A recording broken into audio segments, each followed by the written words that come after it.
मर्दा कहता आजकल तो मेहरारू अपना मर्द के नाव धो के बोलावता बोलता पिंकू बाण की ना, पिंकू कहाँ हो, टिंकू कहाँ हो, इतनी देर हो गई, इतनी रात हो गई, अभी आए नहीं, कितना देर तक तुम्हारा वो ठीका चलता है? लेकिन मर्दा कहता भोजपुरी में जब मेहरारू कहली सकी ए जी कहाँ रह गई, इतना देर हो गई हमरा और खाना पर इंतजार करते रहे, तब मर्दा कहता कि जब ए जी कहेलू ना तब मन करेला कि एकदम करे जो बहरा जाला था ना प्यार उमड़ेला कि का कर कैसे दो लाइन भैया। ए जी सोनी,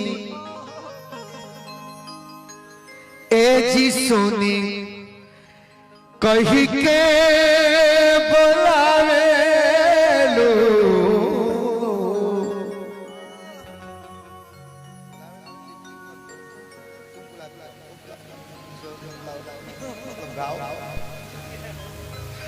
अरे ए जी सोनी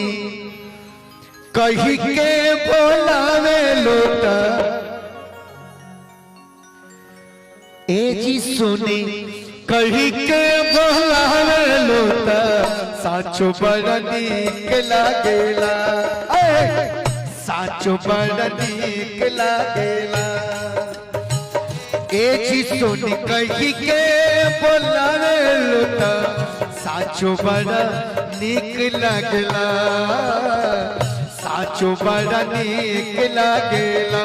ओ मिठी बोलिया से माधवा चुआवेलो,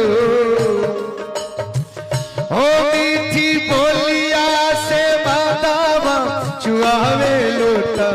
साचो बड़ा नीक लागेला, साचो बड़ा नीक लागेला, ए जी सोनी कही के बोलावेलो, साचो बड़ा नीक लागेला। सुशील भैया बहुत बहुत पुरस्कार स्वागत।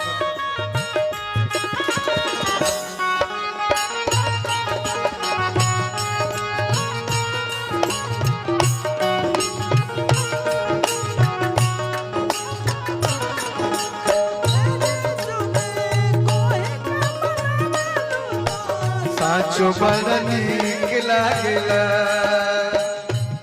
और आगे और हमनी के बड़का भैया कन्हैया भैया जिनका बेटा के शादी में आयल बन गया, आदरणीय प्रमुख जी हम लोग के गार्जियन, हजारों रुपए पुरस्कार स्वागत भैया के प्रणाम बा। तनिको देर होला आवे बेखारावा, तेरी तेरी खिड़की से झांकलू बहरावा,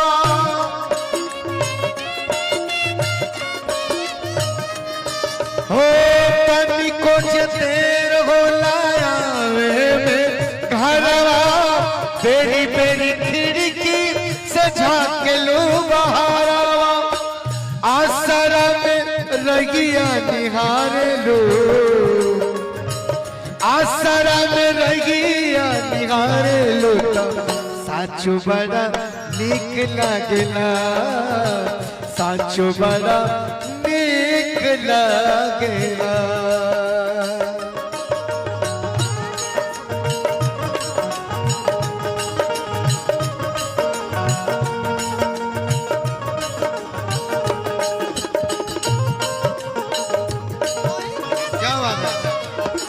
साचो बड़ा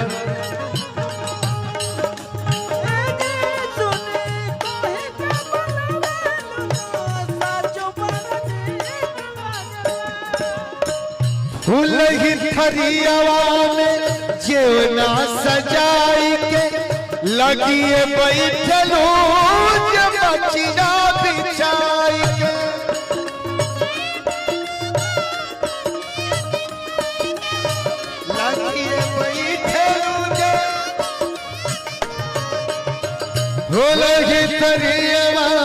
जेवना सजाई के लगिए बैठलू, जे बचिया बिछाई के रस रस बेनिया डोलावेलू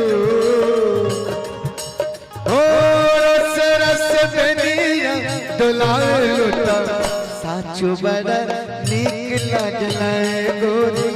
साचो बड़ा नीक लागेला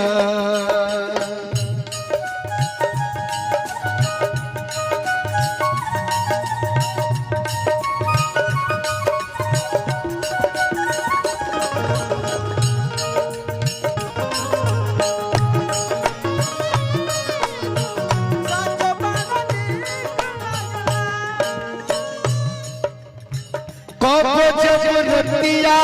के सुतली पहरिया आई के पलनिया में कनवा के जरिया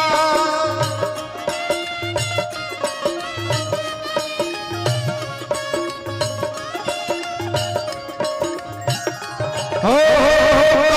जब रतिया में सुतली पहरिया आई के पलनिया कनवा के जरिया आदरणीय अमित पांडे जी 1000 रुपए का पुरस्कार स्वागत खान खान चुरिया बजावे लो खान खान चुरिया बजावे लो साचो बड़ा नीक लागेला हाय हाय हाय साचो बड़ा नीक लागेला ए जी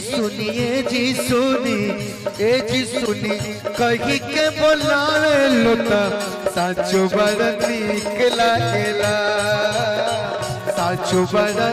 नीक लागेला साचो बड़ा नीक लागेला ओ साचो बड़ा नीक लागेला